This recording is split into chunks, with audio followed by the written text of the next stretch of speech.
ہم اپنی اولادوں سے بڑی محبت کرتے ہیں، لیکن ہماری محبت صرف اور صرف ان کی دنیاوی ترقی تک اور دنیا کی آسائشیں ملنے تک محدود ہوتی ہے۔ ہم زیادہ لمبا نہیں سوچتے، ان کی آخرت کو نہیں سوچتے، ان کی دینداری کو نہیں سوچتے۔ جب ہم یہ سنتے ہیں کہ ہمارا بیٹا تعلیم میں بڑا اچھا جا رہا ہے، کاروبار میں ترقی کر گیا ہے، ملازمت بڑی اچھی مل گئی، بہت خوش ہوتے ہیں۔ لیکن جب ہم یہ سنتے ہیں کہ وہ نماز نہیں پڑھتا، وہ اللہ کے دین کو اختیار کرنے والا نہیں، قرآن پاک کے ساتھ اس کا تعلق مضبوط نہیں، تو ہمیں اس پہ ذرہ برابر بھی دکھ نہیں ہوتا، افسوس نہیں ہوتا۔ کیا وجہ ہے؟ یہ ہماری کم عقلی ہے، اور یہ اس بات کی علامت ہے کہ ہمارا آخرت کے ساتھ تعلق بہت کمزور ہے، اپنے دین کے ساتھ تعلق بہت کمزور ہے۔ انبیاء علیہ السلام اپنی اولاد کے لیے صرف دنیا کی فکر نہیں رکھتے تھے، دنیا کی آسودگی، دنیا کی عافیت، بلکہ ان کے لیے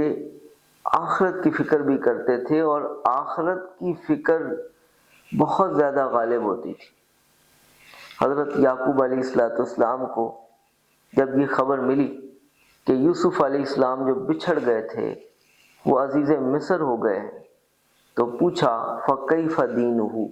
ان کے دین کا کیا حال ہے؟ یعنی عزیز مصر ہونے پہ خوشی نہیں ہوئی، مطمئن نہیں ہوئے۔ تو پھر بتایا گیا کہ وہ دین میں بھی بڑے کامل ہیں، بڑے کمالات اور صفات کے حامل ہیں۔ تو حضرت یعقوب علیہ السلام نے اس وقت کہا الآن تمت النعمہ،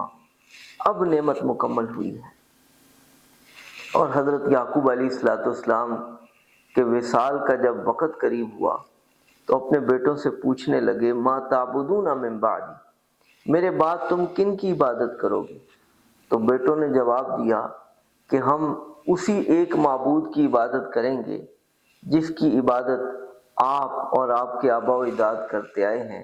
حضرت ابراہیم علیہ السلام، حضرت اسماعیل علیہ السلام اور حضرت اسحاق علیہ السلام۔ دیکھیے فکر کا عالم کہ بالکل آخری وقت ہے، اس آخری وقت میں بھی اپنی اولاد سے یہ پوچھ رہے ہیں کہ تم توحید پر کاربند رہو گے یا نہیں۔ حضرت ابراہیم علیہ السلام نے اپنی اولاد کی دنیاوی بہتری کے لیے بھی دعائیں کی کہ اللہ ان کو ثمرات دے، ان کے لیے آسودگی کر دے، اور اس جگہ کو، اس بیت کو آباد کر دے، ان کے لیے زندگی آسان فرما دے۔ اس کے ساتھ ساتھ آخرت اور ان کی دینداری کی فکر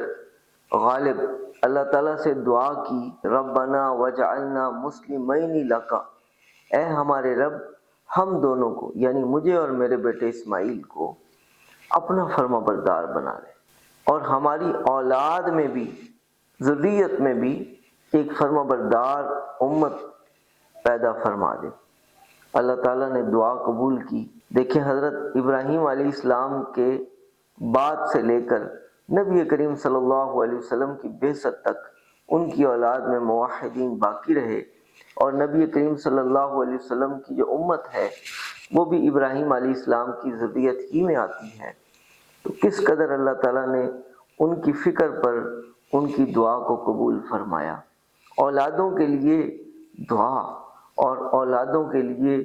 آخرت کی اور ان کی دینداری کی فکر یہ بہت ضروری ہے، اور یہ انبیاء علیہ السلام کا طریق ہے۔ ہم صرف دنیا کی فکر کرتے ہیں،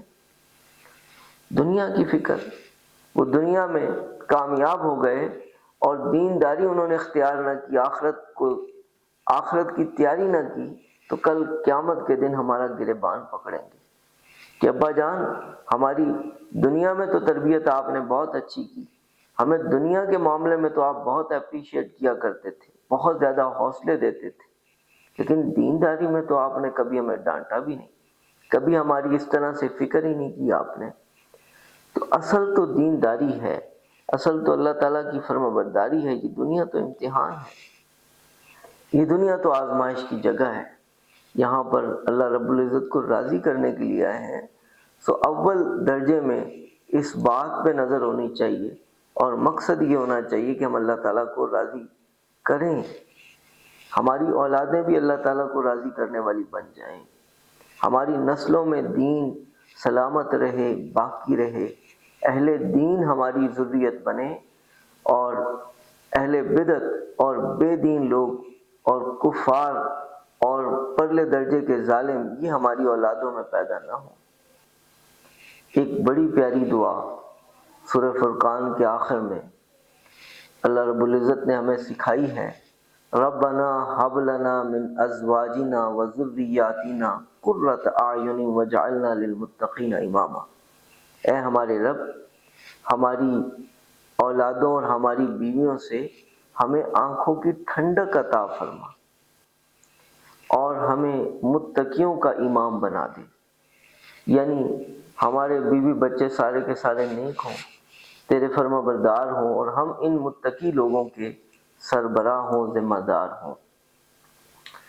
یہ بڑی پیاری دعا ہے، اگر یہ دعا آپ مانگنا شروع کر دیتے ہیں اللہ رب العزت گھر کے تمام افراد کو نیکی کی طرف رغبت نصیب فرما دیتے ہیں، اس کا اثر ظاہر ضرور ہوتا ہے۔ تو اپنی اولاد کی فکر یہ بہت ہی پیارا وظیفہ ہے، دعائیں بھی کرنی ہے اور ساتھ ساتھ تدبیر بھی کرنی ہے۔ اپنی اولادوں کے لیے فکر، بچے جب 7 سال کے ہو جائیں ان کو نماز پہ لگائیں اور نماز کی تلقین کریں، جب 10 سال کے ہو جائیں نماز پڑھنے نہ جائیں تو ان کو ڈانٹیں، ان کو ماریں، اور اپنی بیگمات کو بھی بار بار سمجھاتے رہیں، آخرت کا ڈر سناتے رہیں انہیں، اور قبر، دینداری کی فکر کرنا۔ اللہ تعالیٰ نے اپنے حبیب صلی اللہ علیہ وسلم کو حکم ارشاد فرمایا، وَأَنذِرْ عَشِيرَتَكَ الْأَقْرَبِينَ، اپنے قریبی رشتہ داروں کو ڈرائیے، اور تمام مسلمانوں کو یہ حکم ارشاد فرمایا، قُوا أَنفُسَكُمْ وَأَهْلِيكُمْ نَارًا، اپنے آپ کو اور اپنے گھر والوں کو جہنم کی آگ سے بچاؤ۔ ہم جب اپنے گھر والوں پہ محنت کرتے ہیں نا تو ہی ہمیں حوصلہ ہوتا ہے، آگے ہماری محنت قبول ہوتی ہے اور ہمیں ہماری محنت کو پذیرائی ملتی ہے۔ جب ہم گھر میں ہی محنت نہیں کرتے، باہر محنت کرتے رہتے ہیں، تو اس محنت میں جو باہر ہم نے کی ہوتی کبھی رسوخ نہیں آتا،